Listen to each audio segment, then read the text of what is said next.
All right, everybody, welcome back. We are so excited for today's deep dive. We're heading straight to Israel.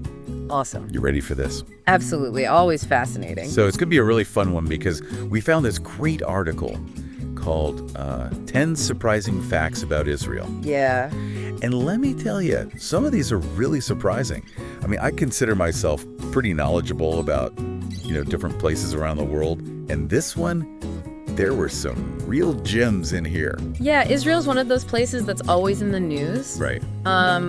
But often for, kind of a narrow slice of what's going on there. Exactly. Exactly. So I think it'll be really fun to just kind of broaden it out a little. Yeah. Look at some of the other things that maybe don't get as much attention. Totally. And I think one of the coolest things, and we'll get into this, is just how geographically diverse it is. Oh, yeah. I mean, you've got everything from, the lowest point on Earth, the Dead Sea, all the way to, these lush forests up north and, deserts in the south. Yeah. All packed into this, tiny little area. Yeah, it's incredible, really. I mean, it's smaller than New Jersey, Yeah. And yet you have this unbelievable diversity. It's crazy. So, okay, let's start with geography. Right. Because that to me was like, whoa. So the Dead Sea, the lowest point on Earth. Right. What is the science behind this, super salty water that you just float in? Yeah, so, I mean, first of all, 430 meters below sea level. I mean, that's pretty mind-blowing in and of itself. It's intense. But the reason it's so salty, it's in a basin, that doesn't have any outlet to the ocean. Okay. And so the water comes in, it evaporates, and it leaves behind salt. And this has been happening for, millennia. Okay. So the salt concentration is just, super, super high. And that's what makes you float. Exactly, yeah. It's about 10 times saltier than the ocean. Wow. So you're basically, buoyant. You can't sink. So it's like a giant natural, sensory deprivation tank almost. Kind of, yeah. I mean, people go there for, the therapeutic properties of it. It's really, it's a unique experience. I can only imagine. Okay, so we've got the Dead Sea, but then we also have this incredible variety of other landscapes. Right. You mentioned it's at the crossroads of, 3 continents. Yeah. Africa, Asia, and Europe. How does that impact the geography? So it's kind of like this meeting point, right, where you have influences from all these different directions. Okay. And that's part of what creates the variety. You have the Mediterranean coast, you have mountains, you have deserts, you have forests. It's all packed in there. It's amazing. Okay, so let's shift gears a little bit because Israel is also known for its, incredible tech scene. Oh, yeah. Startup nation. Startup nation, exactly. What's fueling that? I mean, what's, the secret sauce? Well, I think it's a combination of things. You have a really strong education system. Okay. A culture that really encourages risk-taking. Okay. And also, because it's a relatively small country, there's this kind of close-knit community among entrepreneurs. They support each other. Oh, that's really cool. Well, so it's this kind of fertile ground for startups. And they're coming up with some really innovative things, right? Yeah, absolutely. I mean, you probably use Israeli tech every day without even realizing it. Oh, really? The USD drive, that was invented in Israel. Wow. Waze, the navigation app. Oh, I love Waze. Super popular. That's Israeli. That's amazing. So yeah, they're really making their mark on the world. And speaking of making a mark, I mean, going back to that, ingenuity that we talked about, they literally made the desert bloom. Yeah, that's pretty remarkable. I mean, using drip irrigation. So Yeah. how did they, figure that out?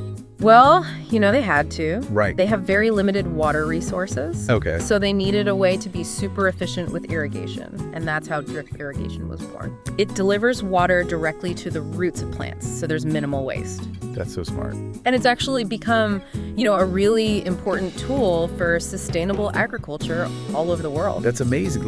They took a challenge and they turned it into this, global solution. Exactly, yeah. Okay, so I'm ready for some more fun facts. All right, let's do it. I heard that Israel has more museums per capita than anywhere else. That's right. What's up with that? Why are they so into museums? Well, I think it speaks to, their emphasis on education and culture. Okay. They really value their history. They have this incredibly rich history. Yeah. And they want to preserve it. They want to share it. So it's not just about, the past. It's about, learning from it. Exactly. And also, museums can be a way to explore different perspectives, to learn about other cultures. Right. So it's really about like broadening your horizon. It's like a giant classroom for everyone. Yeah, I like that. Okay, so museums, we got that. But like this one really blew my mind. They brought a dead language back to life. Hebrew. I know, it's incredible. How did they even do that? It's kind of a crazy story. In the late 19th century, Hebrew was basically a liturgical language. Okay. It was used for religious purposes. But there was this guy, Eliezer ben Yehuda, who had this vision. Okay. He believed that Hebrew could be a unifying force for the Jewish people. Oh, I see. And so he basically dedicated his life to reviving the language. Wow. He started speaking only Hebrew to his son. He created the first Hebrew dictionary, and he really pushed for Hebrew to be used in schools and in everyday life. That's incredible. And it worked. Today, millions of people speak Hebrew. That just gives me chills. It's amazing. It really is a testament to the power of language and cultural determination. Absolutely. Right. Okay, so another tradition that really stands out is this thing called Sabbath mode. Oh, yeah. So, life basically pauses from Friday evening to Saturday night. Right.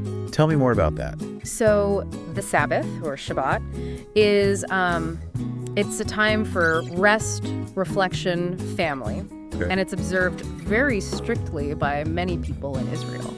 So what does that look like in practice? What actually happens? Well, businesses close, public transportation is limited. You'll even find elevators that are programmed to stop at every floor. Right. So people don't have to work by pressing buttons. Oh, I see. Yeah, it's all about disconnecting from the everyday hustle and bustle. So it's like a built-in reset button for the entire nation. Yeah, I love that. That's a great way to put it. That's amazing. All right, last but not least, we had to talk about Tel Aviv. Oh, yes. The city that never sleeps. So what makes it so unique? What's the vibe there? It's hard to describe. It's just this really electric energy. Okay. It's a melting pot of cultures. It's a hub for innovation. It's incredibly inclusive. Oh, cool. It's one of the most LGBTQ-friendly places in the Middle East. That's fantastic. So it's a city that really embraces its contradictions. You have ancient history right next to modern skyscrapers. Wow. Bustling markets next to trendy cafes. This deep respect for tradition alongside a very progressive outlook. It sounds like there's something for everyone there. Yeah, absolutely. And I think that's what makes it so vibrant. It's everyone can find their tribe in Tel Aviv. That's awesome. Yeah. Well, I feel like my mind has been blown wide open with all these surprising facts about Israel. Yeah, it's a fascinating place. I mean, we've gone from the depths of the Dead Sea all the way to, the heights of technological innovation. And everything in between. And everything in between. So I think what's so cool about it is that it really challenges, our preconceived notions. Yeah, definitely. It's a country that constantly defies easy categorization. Right. There's always more to discover. There's always more layers to peel back. Absolutely. And I think that's what makes exploring the world so fascinating. Couldn't agree more. So we encourage you, if something that we talked about today really sparked your curiosity, go do some more research. Yeah, dig deeper. Yeah, dig deeper. And let us know what surprised you the most. Keep that conversation going. Absolutely. All right, until next time, keep those brains buzzing.